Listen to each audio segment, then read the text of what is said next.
So hello and welcome back to another video. তো গতকালকে শাকিব খানের নতুন যে কাজ বরবাদ, সেই গানের কিন্তু আরেকটা গানের সেই ছবির আরেকটা গানের কিন্তু আমরা ঝলক দেখতে পেয়েছি, মহামায়া বলে, এবং গানটা দুর্দান্ত একটা গান ছিল। সেটা তো আমি বলেইছি অলরেডি, রিয়াকশনটা তোমরা চেক আউট করতে পারো, সেটা নিয়ে ভিডিও এসছে। সেখানে আমরা অভিনেতা শাকিব খানকে দেখতে পাচ্ছি, তার পারফরমেন্স, তার যে অরা, সে যেরকম ভাবে নিজেকে প্রেজেন্ট করছে, সে সমস্ত কিছু ডেলিভার করার জন্য রাজি হয়ে গেছে। তো এই অভিনেতা মানে সেলফ মেড একটা অ্যাক্টর বলতে পারো, এবং সেলফ মেড একটা সুপারস্টার, মেগা স্টার বলতে পারো।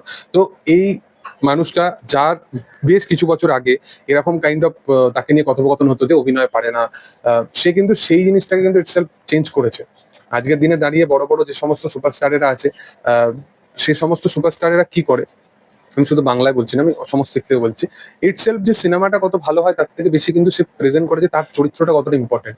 শাকিব খান মিডিলে এরকম ব্যাপার হয়েছে, প্রিয়তমা, রাজকুমার, সেগুলো কিন্তু খুব গ্রেট ফিল্ম নয়, তারপরেও সে সিনেমাতে তার যে ক্যারেক্টারটা কতটা অডিয়েন্সের মাথার মধ্যে ছাপ ফেলে যেতে পেরেছে, সেইটা কিন্তু একটা বিশাল বড় ব্যাপার। তো সেই জিনিসটাই কোথাও গিয়ে শাকিব খান করতে সক্ষম হয়েছে, এবং এইখানেও কিন্তু এই ব্যাপারটা হচ্ছে।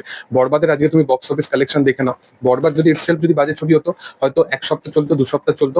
12 দিনে একটা সিনেমা কখনো প্রথম দিনের যে কালেকশনটা, সেটাকে তার থেকে বিট করে, তার থেকে বেশি কালেকশন করে ফেলে, এটা কিন্তু কখনো সম্ভব হয় না। অনেকে বলছে এটা ফেক হয়তো হতে পারে, এটা মানে ইটসেলফ এটা 5 কোটি টাকা হয়তো বক্স অফিস টোটাল কালেকশন করেছে। এটাকে আমি বলে রাখি তাদেরকে যে বরবাদ ইটসেলফ এক একটা দিনেই 4-3 কোটি টাকা এরকম আমি বলে রাখি তাদেরকে যে বরবাদ ইটসেলফ কিন্তু এক এক দিনেই কিন্তু 4 থেকে 3 কোটি টাকা বক্স অফিস কালেকশন করেছে, এইরকম একটা কাইন্ড অফ কিন্তু বরবাদ সিনেমাটা।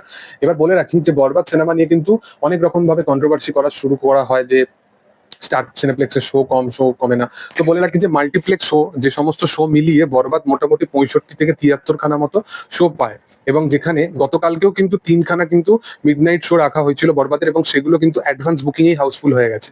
এবার ভেবে নাও যে এইরকম কাইন্ড অফ রেসপন্স অডিয়েন্স, এক একটা মানে আমি ওখানকার যে সমস্ত রিভিউয়াররা আছে, যারা যে সমস্ত থট শেয়ার করছে, আমি সে সমস্ত জিনিস নিয়ে জানতে পারছি যে পার্টিকুলারলি এরকম ছোট ছোট 80 টাকা 90 টাকার যে টিকিটগুলো, সেইগুলো মানুষ ব্ল্যাকে কিনতে রাজি হয়ে গেছে। এই রকম কাইন্ড অফ রেসপন্স এখনো পর্যন্ত বলছি, উইকেন্ড নন উইকেন্ড বলে নয়, এখনো পর্যন্ত বলছি স্টিল এরকম কাইন্ড অফ জিনিস হচ্ছে।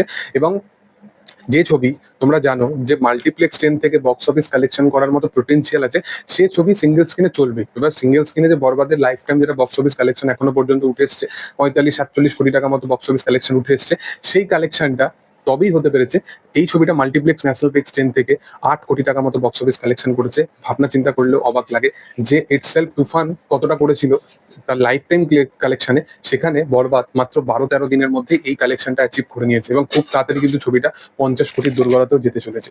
তো যাই হোক, আমি তো বিশালভাবে এক্সাইটেড আছি এই কাজটা নিয়ে। তোমাদের কি বক্তব্য সেটা অবশ্যই তোমরা কমেন্ট সেকশনে জানাতে পারো। ভিডিও ভালো লাগলে অবশ্যই লাইক শেয়ার সাবস্ক্রাইব করে দিও। Thank you all.